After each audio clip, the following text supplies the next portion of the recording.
За энэ хуулийн төслийн заалтурыг бол одоо үндсэн хуулийн үзэл баримтлалын хүрээнд наривчлан авч үзэх шаардлагатай байгаа нь бол гишүүдэд харагдаж байгаа хаа гэж би үзэж байгаа юм. За ер нь энэ хуулийн төслийг хэн санаачилсан, ямар агуулгатаас үл хамааран улсын хурлын гишүүнийг эргүүлэн татах процессыг тодорхойлох шаардлага бол байгаа. За түүнээс гадна эрхлэн гишүүдийн ёс зүйн асуудлыг ч гэсэн ярих шаардлага бол байна. За би Монгол Ардын намын бүлгийн дараагаар буюу олонхын бүлгийн дараагаар ажиллаж байхдаа энэ гишүүдийн ёс зүйн сахилга хариуцлагыг сайжруулах, эдгээр хуралцаа нэмэгдүүлэх үүднээс бас одоо бүлгийн гишүүдийн үнэлгээний журам гэж гаргаад бас нэлээд асуудал болж ирсэн та бүхэн санаж байгаа. За энэ журмаар бол одоо ер нь хуралдаа суухгүй, хууль санаачилдаггүй, тойрогтой ажилдаггүй, гишүүний хуулиар хүлээсэн үүргээ биелүүлдэггүй, ийм тохиолдолд бол тодорхой үнэлгээ хийж улс төрийн хариуцлага тооцдог. Илүү одоо улс төрийн намын бүлгүүд хариуцлагатай ажилдаг ийм механизмыг бий болгохыг зорж ирсэн, харамсалтай нь бол батлагдаагүй. За хэрвээ энэ батлагдсан бол одоо өнөөдөр засгийн газрын болоод төрийн доктортой үйл ажиллагаа ч гэсэн одоо хэвээ явагдах гишүүдийн ёс зүйн асуудал энэ хууль болтол яригдахгүйсэн болов уу гэж би бодож байна. За энэ дээр хэд хэдэн зүйлүүд байна. Дэмжих одоо шаардлагатай заалтууд бол байна. За мөн одоо дэмжих боломжгүй ч юм заалтууд харагдаж байна. За би хэд хэдэн зүйлээр бас тухайлаад хэлчихье. За энэ дээр одоо тодорхой зүйлийг боловсронгуй болох шаардлагатай гэдэг үүднээсээ за гэмтрэг үйлдэлсэн болох нь одоо шүүр тогтоогдсон гишүүний асуудлыг одоо оруулж ирэхэд бас процессын тодорхойгүй байснаас болоод тодорхой юм асуудлууд үүсэж байгаа. За хуучин хуулиар бол улсын дээд шүүхийн ерөнхий шүүгч нь байнгын хороо чуулганд оруулж ир танилцуулдаг байсан. За ингээд процесс явдаг байсан бол одоо энэ заалтыг нь орхигдуулснаас болоод одоо хэн одоо төрийн байгуулалтын байгаар оруулаад чуулганд оруулах тодорхойгүй болсноос болоод ийм ойлгомжгүй байдал үүссэн. Энийг бол засаж байгаа юм байна. За тухайн шийдвэр гарснаас хойш 3 хоногийн дараа улсын хурлын дараагаад одоо дээд шууд дамжуулан хөргүүлнэ ингээд шийдэд явна. Энэ бол одоо боловсронгуй болгож байгаа зөвлөл мөн. За энийг бол одоо ингээд дэмжиж явах нь зүйтэй. За нөгөөтгөр энэ тангаргаасаа нэтсэн бол гэж байгаа. Өрсөн нагаасаа. За энэ бол 2019 он орсон том өөрчлөлт одоо 29/3 бүгд сая ярьж байна бас манай гишүүд ярьж байна. За энэ бол их чухал заалт юм байна. За ер нь тангараг гэдэг маань юу юм бэ гэхээр өөрөө энэ хууль зүйн болоод эрхцсэн за мөн ёс зүйн одоо маш том агуулгыг нагуулсан зүйл. Нөгөө талаасаа энэ бол өөрөө тухайн одоо албан тушаалтны бүрэн эрх хэрэгжиж эхлэх энэ эрхийг нээж өгдөг зүйл шүү дээ. За мөн одоо дараагийн гишүүн тангараг өгснөөр одоо дуусруулж яадаг. Одоо сайд, их хурлын гишүүд, төрийн тусгай албаа шүүх бүгд тангараг өгдөг. Энэ бол өөрөө эрхцсэн үр дагавартай зүйл байхгүй юу? Гэтэл одоо энэ бас сүүлдээ нэг хүндэтгэлийн ёслолын шинжтэй арга хэмжээ болчиход байгаа. Тийм учраас энэ өргөсөн тангаргаасаа няцах гэдэг энэ зүйлийг бол илүү тодорхой болгох зүйтэй. Тэгэхээр энэ механизмыг нь хэрхэн яаж тодорхой болгох вэ гэдэг зүйлийг бид нар бас ярихгүй бол энэ өөрөө үндсэн хуулийн төстэй ч гэсэн маргаан дагуулсан юм асуудал үүснэ. Энийг бол илүү тодорхой болгох гэдэг үднэс зайлшгүй зүйлээ гэж би бодож байгаа юм. За мэдээж одоо ёс зүйг бол мэдээж хуульчилж болохгүй гэдэг зүйл байгаа. Энэ бол одоо өөрөө онлын маргаантай сэдв. Улсын хурлын гишүүний ёс зүйн дүрмийг одоо баталж явах үед ч гэсэн хууль болгож гаргая гэхэд бол хэлцүүлэг зохион байгуулж ирсэн. Ингээд бол ёс зүйг хуульчдаг юмаа гэж хэлээд одоо тухай дүрмээрээ батлагдаад их хурлын тогтоолоор батлагдаад явж ирсэн байх шийдтэй. Тийм учраас энэ өөрөө онлын маргаантай сэдв байгаа юм. За дараагийн нэг асуудал байна. За эрсцийн хувьд бол мэдээж ойлгомжтой төлөвлөлийн чиглэлээр хэрэгжүүлэх хэрэгтэй. Нэг асуулт байгаа. За энд бол нэг юм байна. Үндсэн хуулийн цэс дүгнэлт гарган танилцуулснаар улсын хурлын гишүүнийг эргүүлэн татах тухай тогтоол батлагдсан тооцох юм зохицуул тусгацсан байна. За энийг бол уншаад би яг ийм агуулгаараа байна уу гэдэг дээр бол хэрэгэлцээд байна.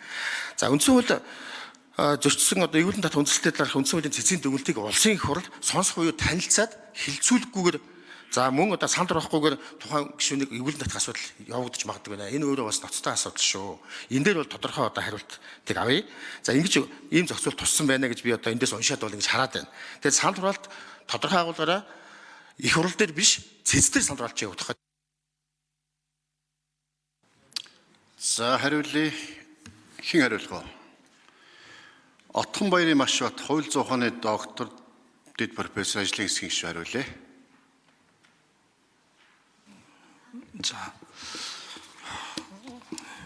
бид нар үндсэн хуулийг харах юм бол үндсэн хуулийн 29-ийн 3 дээр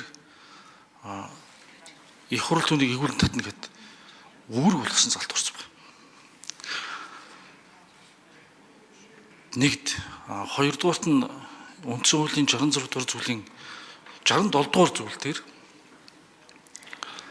үндсэн хуулийн цэцэн шийдвэр гармах цаг хүчин төгөлдөр болно гэж заасан байна. Тэгэхээр хэрвээ бид нар энийг одоогийн механизмаар их хурлаар үндсэн хуулийн цэцэн шийдвэрийг хэлэлцээд эхэлвэл энэ шүүгрөө 29-ийн 3-ыг нэмэх нь 67 дугаар зүйлийг зөрчсөн болж харагдах гээд байна. Тэгэхээр энэ агуулгаар нь нийцүүлж томьёолж байгаа юм шүү гэдгийг гэж л хариулъя да. За лавгийн Мөнхбаатар гишүүн тодруулж асууя.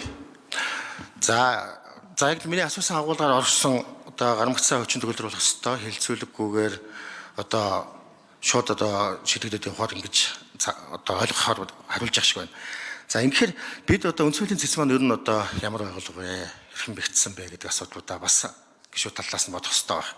За нөгөөтгөр институцийн хувьд одоо энийг хэрэгжүүлэх хэмжээнд бэхжсэн үгүй юу? За нөгөөтгөр энэ нэг юм байгаа. Цэц бол одоо улс төрийн шийдвэр гаргадаг ийм нөхцөл бүрдэж болзошгүй гэдэг ийм боломжит гишүүдэд бас байна. За ийм олон асуудлуудыг бид давхар сайн ярилцах хэрэгтэй. Нэг хоёрдугаарт ер нь улсын хурал өөрөө гишүүдийн асуудлыг хэлбэрийн хувьд биш илүү одоо идэвхтэйгээр оролцоотойгоор энийгээ шийддэг байх хэрэгтэй гэж би үзэж байгаа. Бас энэ дээр бол илүү одоо гишүүдийн асуудал яригдж байгаа учраас их хурл өөрөө энд идэвхтэй оролцох энэ болцоо болоод энэ механизм бүрдүүлсэн юм зохицуулт заавал байх хэрэгтэй шүү гэдгийг хэлье. За 4 номерын микрофон Отгон баярын маш их ажлын хэсэг шүү. Тодруулж нэмэлт хариулт. За саяных дээр нэмэх зүйл нь юу гэхээр зэрэг 66-гийн 2 3 дээр л нөгөө 2 дээр хаа. Чинь 66-гийн 3-ын одоо 2-ын 3 4-р заалтад байгаа одоо тэр асуудлаар гаргасан дүгнэлтийг цэцгийн дүгнэлтийг их хурл хилцэх хэрэггүй гэдэг яг тэрний дараагийн залтанд 66-гийн 3 дээр баха заачсан багт. Тэгэхээр хэрвээ дахиад энэ асуудлыг их хурлаар хилцэх юм бол тэр нь өөрөө зөрчилтэй болж тарах гэдэг байна. Тэгэхээр ерөнхийдөө энэ асуудлуудыг цөмөрөнгийн их хурл дээр өөрсдөө хилэлцэж, нарийн хилцэж, дахин авч үзэх нь зүйтэй гэж Мөнхбаатар гишүүн хэлж байгаа бол бас зөвлөлтөө энийг дахин хилцэж ярилцах зүйтэй. Ер нь бол яг За жаргал сайхны зол жаргал гишүүн асуултаа асууя.